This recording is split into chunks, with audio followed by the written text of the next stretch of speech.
Moose. Review.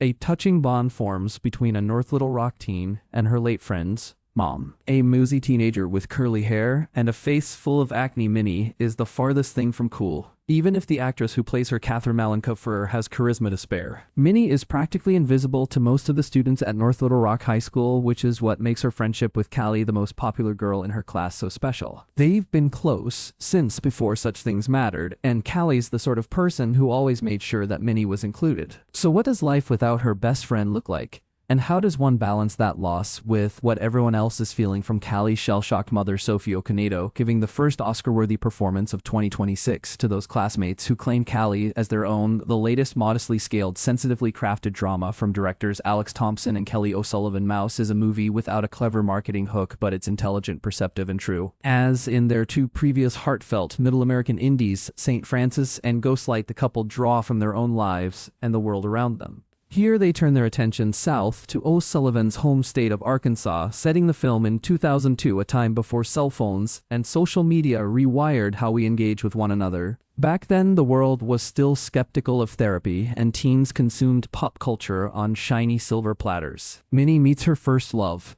behind the counter of the local CD/DVD store. In Minnie's class, Callie's the born performer destined for a life on stage or screen. Everyone else saves dancing for prom or the senior cabaret show, which Callie's churchy friend, Kara Audrey Grace Marshall, suggests they dedicate to her memory. It's not enough to be sad. We have to do something, Kara self-righteously announces, commandeering theater class from exasperated teacher Mr. Murda David Hyde Pierce. There is a certain amount of entitlement that comes with kids of Kara's age and class, which O'Sullivan's script smartly treats as the subtext to a film that might otherwise be compared to Ordinary People or Waves, in which tragedy nudges an introverted adolescent out from under the shadow of their most likely to succeed sibling. Mouse deals with similar themes, but a lot of other territory as well, including a Lady Bird-like exploration of how working-class teenagers like Minnie might feel ashamed having a mom like Barbara Tara Malin, who's brash and oblivious but doing her best. Without Callie around, the chasm between Minnie, who holds an after-school job and eats microwave junk at home, and Callie's other friends feels wider than ever. Minnie takes it out on her mom, a veterinary assistant,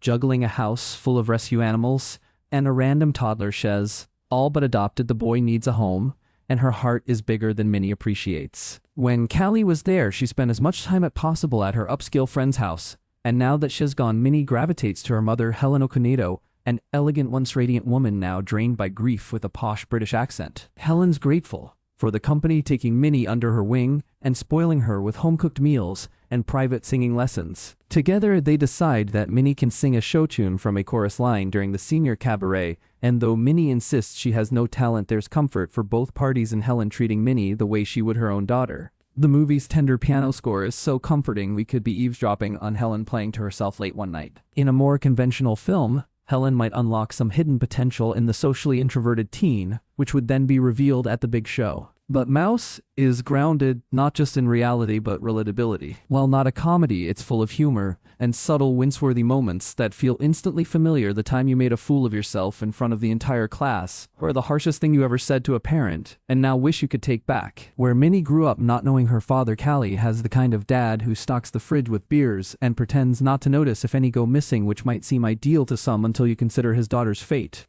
But Mouse isn't meant as a lecture on such things. Tragedies befall teens all the time, and in this case, the focus is on moving forward, as represented by Minnie's tentative flirtation with a girl named Kat Iman Vellani. A mix of actors of wildly different experience levels. The ensemble meshes together beautifully, reflecting the idea that none of these characters knows quite how to navigate the situation. They're all fumbling convincingly so, from the adults to the kids. Pierce has two powerful scenes, including a key moment in which he asks his students to express how they feel in public, and in private, silently observing how Minnie differs from her peers. And while Kupferer feels like a discovery one the directors made on Ghostlight, though given a much larger role here, it's Okonedo and Malin as the film's competing maternal forces who impress most. While the film may seem like a love letter to a lost friend, it's fitting that it's actually dedicated to O'Sullivan's late mother, Eileen, appreciation for whom illuminates every frame.